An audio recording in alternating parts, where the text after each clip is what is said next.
Hey, welcome back, everyone. This is our fifth lesson in AP Calculus, our first unit. We're discussing limits.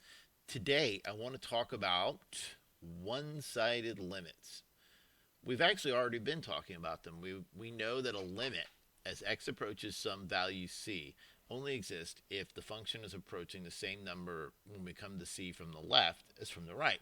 Well, today we're going to formalize that, introduce a couple new pieces of notation, and look at evaluating one-sided limits. So most of the time we're interested in two-sided limits, as they're called, but occasionally we actually only need a one-sided limit. So it's an important concept for us to have down.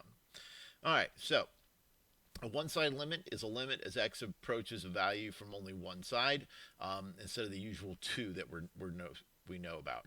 So when I say the limit as x approaches some number c with a plus sign, then we know that it is coming from the right. It's coming from x values that are close to c, but just a little bit bigger. Remember, we take a limit as x approaches c, we never actually reach c. So this is getting closer and closer to c, but numbers bigger. So if c was 3, it'd be like 3.1, 3.01, 0001, stuff like that. And then we have a c with a minus sign, which means we're approaching from the left. And so now we have a little bit more formal way to describe what makes a limit exist. So say I had some function here, okay? And I'm trying to find the limit at some value c. Then what we're going to say is we're going to say that limit exists if the limit, this is c and this is f, if the limit as x approaches c from the right of f of x is equal to the limit as x approaches c from the left of f of x. So we have another way to just kind of describe what makes a limit exist, that the left-hand limit and the right-hand limit are the same. All right, so let's take a look at our first practice problems, or our first example problems, I should say. So find each limit if it exists, including a sketch of the function. So for this unit, you're really going to be aided by knowing your families of functions from algebra. I'll include a review in the lessons, but you don't have to know them. I'll discuss how to find this limit both with and without having a sketch, but it just really makes it a lot easier. So I hope you recognize that this is the rational function, and it's shaped like this. And it has been shifted to the right 3. So I'm just going to put 3 tick marks here. Well, I'll put 4. And then I'm going to show this vertical asymptote at x equals 3. There's also a horizontal asymptote at y equals 0. And it's going to be shaped just like this. So there'll be one branch down here, and then there'll be another branch up here. So we're going to say that the limit as x approaches 3 from the left. Well, what's happening there? Well, as I come towards 3 from the left, I'm going to be riding this curve downwards forever towards negative infinity. So we're going to say that is negative infinity. And as I come towards 3 from the right, I'm riding the curve upwards and going up forever towards positive infinity. So what can we say about the limit as x approaches 3? Well, they're not the same, so they does not exist. All right, so next one's for you to do. Pause the video, try and draw the sketch, and answer the questions.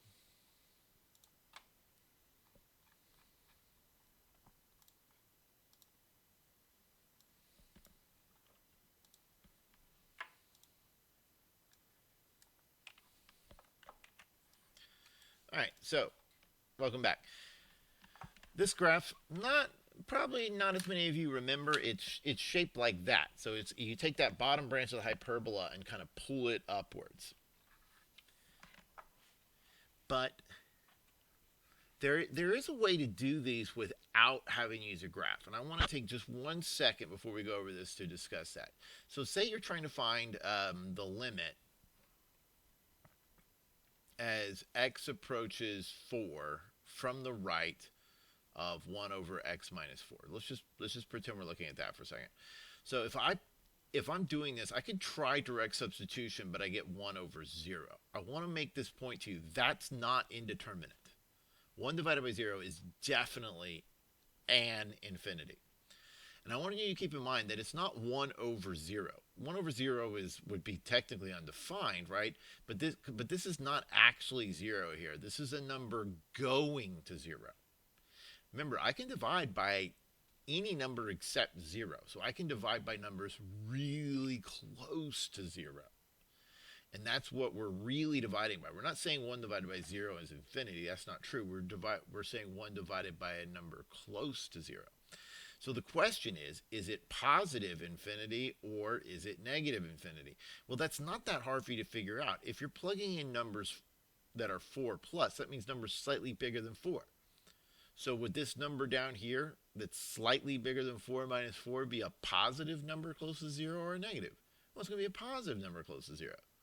So we're really dividing by something like this, which you can imagine is like 1,000,000 or something like that. So this would be a positive infinity. And so you can think your way through the signs just like that. And I didn't have to draw that sketch. And so you need to have a way to work it out if you don't have the graph. Graphs help, but they're not 100% necessary in calculus. All right, well, let's figure out what this graph would look like. This has been shifted to the right too. It definitely has a vertical asymptote there. Vertical asymptotes occur wherever you have limits that go to infinity. And like we said, they're going to be, both sides are going to be pulled upwards now. So it's very similar in shape to the regular rational function, but it is both sides going up. So as I approach 2 from the left, I'm going up. As I approach 2 from the right, I'm also going up, which means this limit is infinity. Now you might say that also means does not exist. We talked about that controversy. But I'm just going to say infinity. And if you were trying to solve these problems without a graph, note that you knew when you plugged in 2. If you plug in 2 here, you get 1 over a 0, a number going to 0, that is. That has to be infinity. And you should be able to tell that because this quantity down here is squared, it's always positive. So it must be a positive infinity. And that's kind of the way I would think about it. All right, here comes our next one.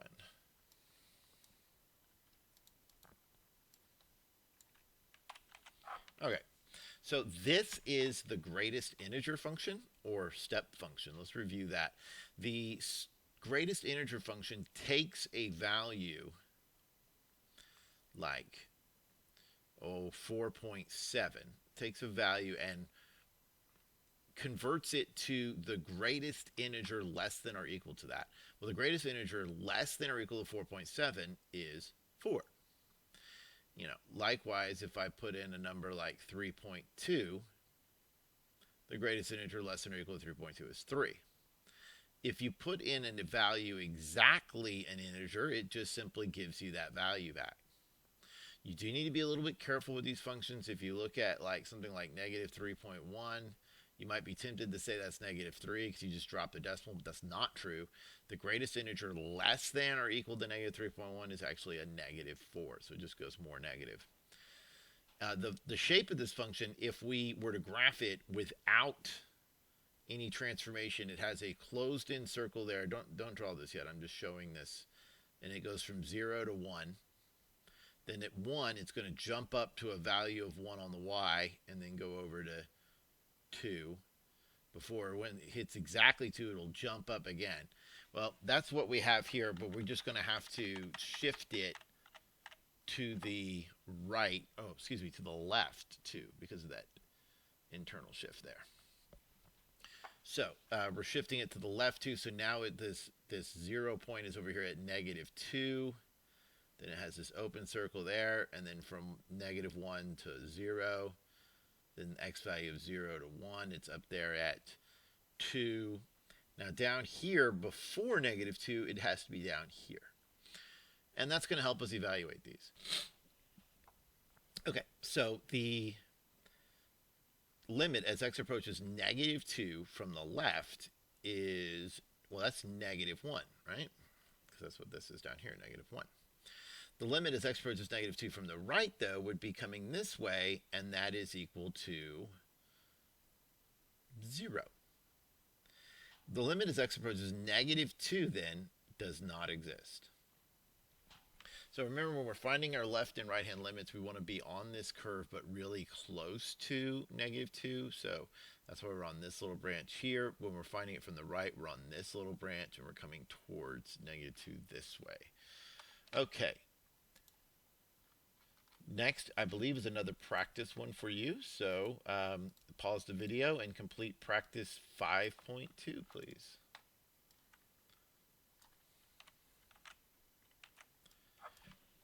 All right, welcome back. Let's see how you did. This function, I think we've seen it before. We know that the absolute value of x minus 4 is the exact same thing as x minus 4 as long as that number is positive.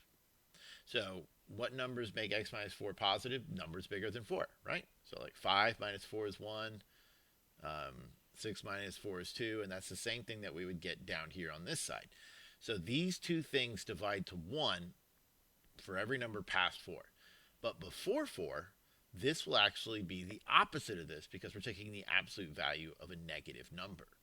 So let's find that value 4. That's where it's going to jump.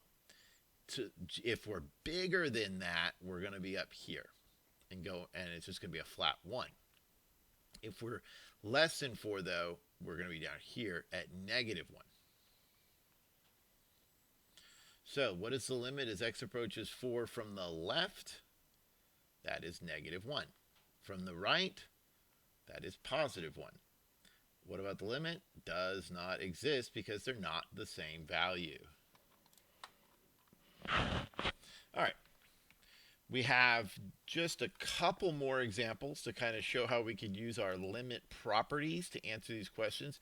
Do want to warn you, you always want to be careful when using limit properties and graphs because we need to avoid what are called indeterminate forms. We'll talk a lot more about those in the coming lessons. But they can really help. So let's take a look at this example 5.3a. I've got an x times our greatest integer of x minus 3. So what I'm going to do is I'm going to use my limit properties, which say I can separate this multiplication of x and then times the limit as x approaches 0 of our greatest integer of x minus 3. All right, so this value here is 0, definitely. The limit as x approaches 0 of x is definitely 0. Well, what about the limit as x approaches 0 of the greatest integer of x minus 3? Well, I'll tell you what, let's look at a graph. So when x is approaching 0, what about when x is 0? When x is 0, we get 0 minus 3 is -3. The greatest integer less than or equal to -3 is -3. So at x equals 0, that's what that graph's going to be, right there. Now, for all the values a little bit bigger than 0, like 0.5 and all the way up to 1, we're going to be down here still writing this little short step. Once I get to the next value of 1, though, 1 minus 3 is -2. The greatest integer greater than or equal to, the greatest integer less than or equal to -2 is -2. So that's when it jumps up right there. And I think once you've thought about a couple of these, the graph should kind of take shape in your mind, right? And there we go. And then let's make sure we get some coming back this way as well. So this pattern is going to continue back this way. If I look at values of x that are a little bit less than 0, like -0.5, then this becomes a -3.5, which has a greatest integer of -4. So that's where that branch is going to be down here, okay? All right, so let's talk about what this would be. Well, let's use what we discussed. We're going to look at the limit as x approaches 0 from the left and the right. So I'm going to do that over here. So let's say limit as x approaches 0 from the left. Well, the limit as x approaches 0 from the left of x, well, that's the first part. That's pretty easy, right?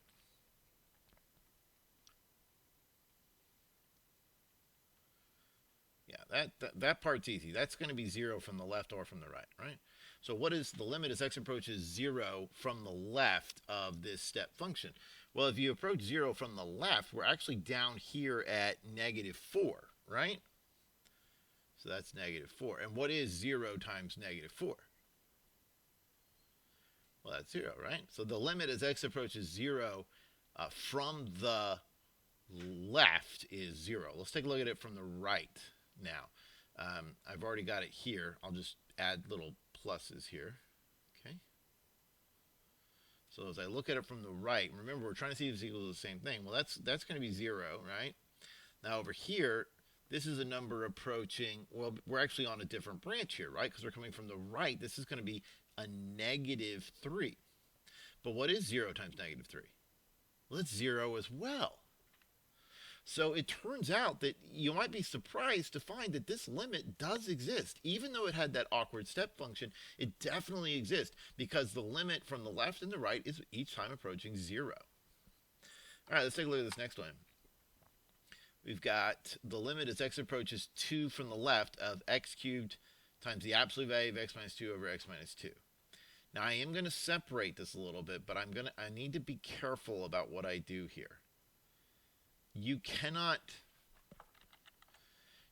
separate division if one of those parts is 0. If the bottom is 0, that is not a determinate form. So I need to keep these together. I can't separate this dividing. But it's okay because we've done that before. We know how that limit works out. We've seen it. We know it's that 2 flat lines, right?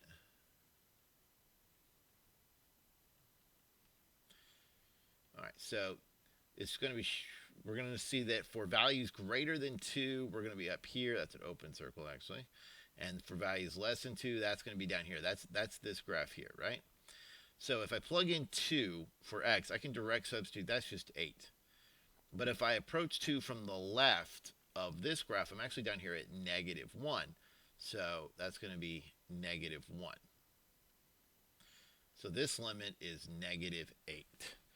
Okay, so you can see these get kind of challenging. You break them apart, use your knowledge, have fun with the assignment, do your best. And until our next lesson, take care.